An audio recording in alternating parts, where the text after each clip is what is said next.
Welcome everyone to MMO Good to Go. This is Kelsendale, and today we're going to be taking an in-depth look at Fiesta Online. Fiesta Online is published by Outspark and has been around for about 7 years. And today we're just going to take you step by step at level 1 and to help you gather more information and get you started in the game. So let's go ahead and begin. So here you have the music playing in the background. I'm going to go ahead and create my character. Okay, there are 5 classes: Fighter, Cleric, Archer, Mage, and Trickster. I am Kelsendale, and so I will be a mage. Okay. Let's go ahead and put my name in there, and you aren't able to change the face without spending actual money on premium items. There are only 3 options for hair. I'm going to go with wave, and then 3 options for color for your hair. Now there are a lot more options, but again, you have to have premium items. So go ahead, hit OK. Now you can see my character sitting there. Double clicking or pressing enter get you into the match or into the game. Now I have played this before, so this will be more of a look into how to start off your character.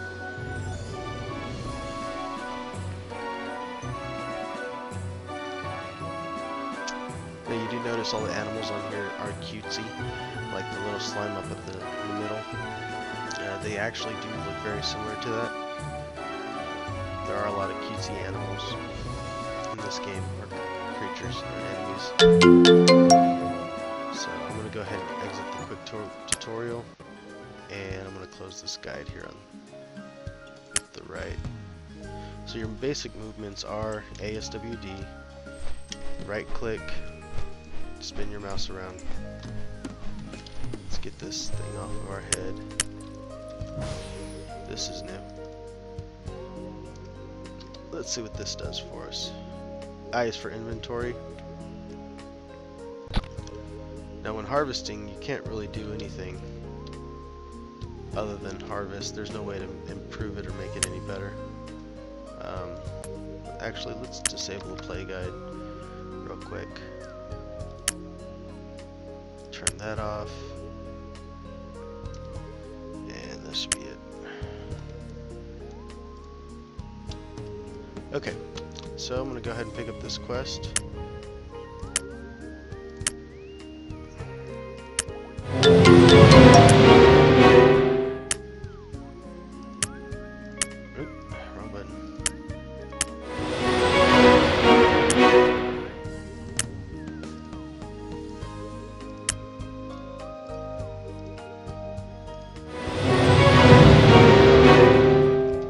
So the thing that is nice about this MMO is that you can press M for your map,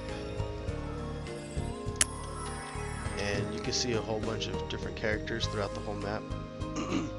And if you want to move to them, as long as you're below level 60, you can just click on them and you auto move to that location. This person over here is giving out a buff. If you can ever find a buff,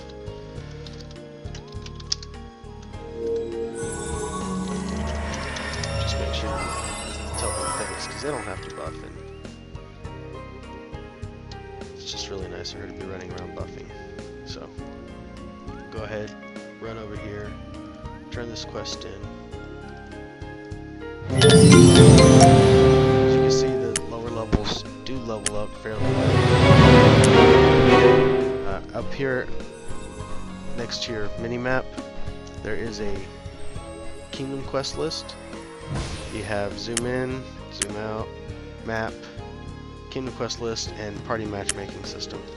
The matchmaking system is okay. There aren't very many people playing in the matchmaking system that often, or it's really not useful unless you're looking for a higher level party. Okay, so you have here in the kingdom quest list your kingdom quests that are available. Kingdom quests will take you to an area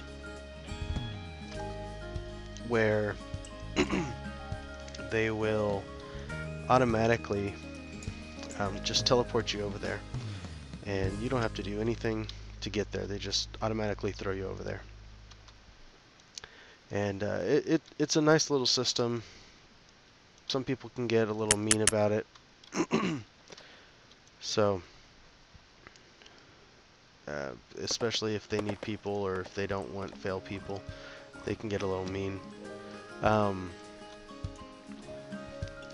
To participate in one, you just select it.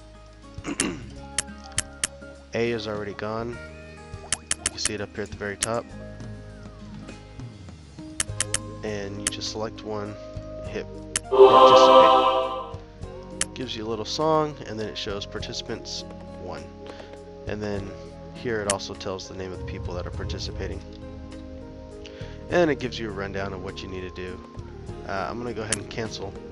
Someone else has joined in, so maybe I'll stay in it. The new Kingdom Quest is not horrible, but it's really geared to leveling you up pretty quick, especially at low level. You can go from level 2 to 16 by doing one of them, as long as you get a good party in about 10 minutes. So that's pretty nice. There are other Kingdom Quests. They are level appropriate, and you get them pretty quick. So here you have Healer Julia. Click on her. You can purchase items, and you can dismantle items. Dismantling items are items that are plussed or enhanced, and when they're enhanced, they start glowing once they get to a certain number.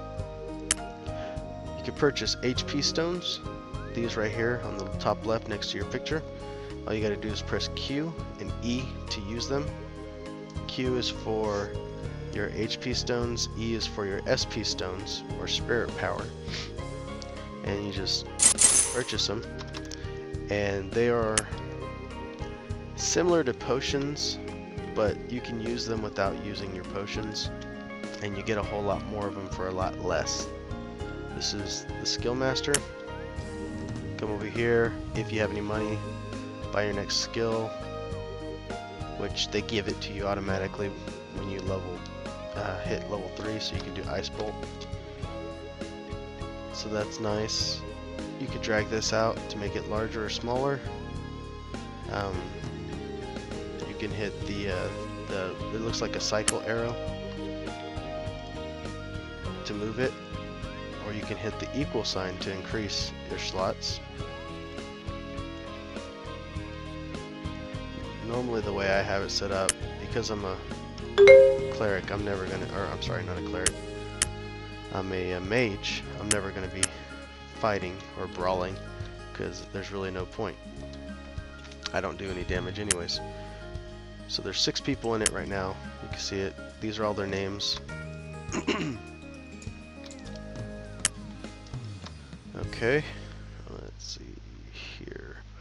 Press K to pull up your skills. You have your active, your passive, and your alchemy skills. If you click that, it takes you over here. Potions, self-explanatory. They're really nice to be able to create.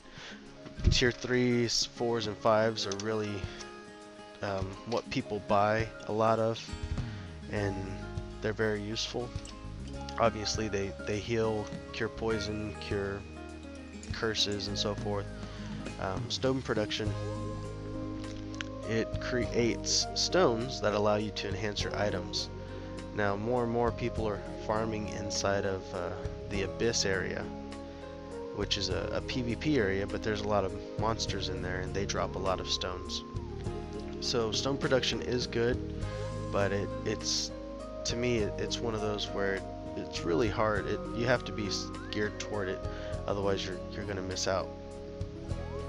Scroll production, extremely important. A lot of people pay top dollar for scrolls, as a lot more than they pay for potions. And even at tier 1, 2, and 3, you can make a lot of money off of it. Tier 4 and 5, you can make an obscene amount of money. So I would recommend getting scroll production. and potion production for basically anybody. Stone production's good, but more and more I don't see it as a valid production skill just because of how many items drop in the abyss. You don't have to pay for them in there. Material composition and material decomposition. They kind of go hand in hand. I would recommend creating a character with both of those. And if you don't, go with decomposition. Otherwise, composition's really not useful.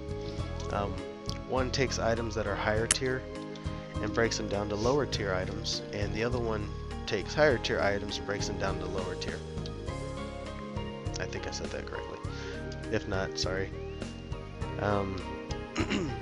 And it's used for people that are making potions and scrolls, and the items that it creates,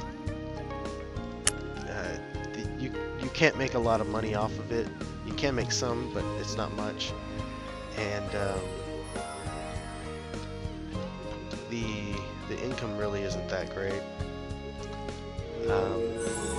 for composition and decomposition. But if you have a character dedicated to composition and decomposition, then you can have another character that uses potion creation and scroll production. And by having that, they will create the items that you need so that your character can have all of the items required so that they can just create an ungodly amount of scrolls and potions, and you can make all kinds of money doing it. I know my wife made 3 gems, and if you see here, you have your money. The first area is copper, which I have 318. Next area is silver. I have 0. Gold is the next area, and gems.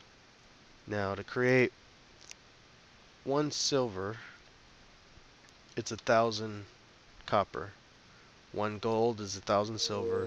1 gem is 100 gold. And my wife made, well, she made almost 7 gems off of a week's worth of creating potions and scrolls. So you can make quite a bit doing that. Always look for event quests and dance next to this tree. I can't remember how to dance right now. V. Press V for your actions, and you can see all the different actions that you can do. They are 6 different dances. You have this dance. Each character does a different dance for your regular dance, and then you have the other 5 basic dances. You can also purchase other dances through the premium store. If you dance next to the tree, you get different buffs. This one's movement speed. Dance 4 is HP. Dance 5 is defense, and I'll probably go with defense just because I'm a mage.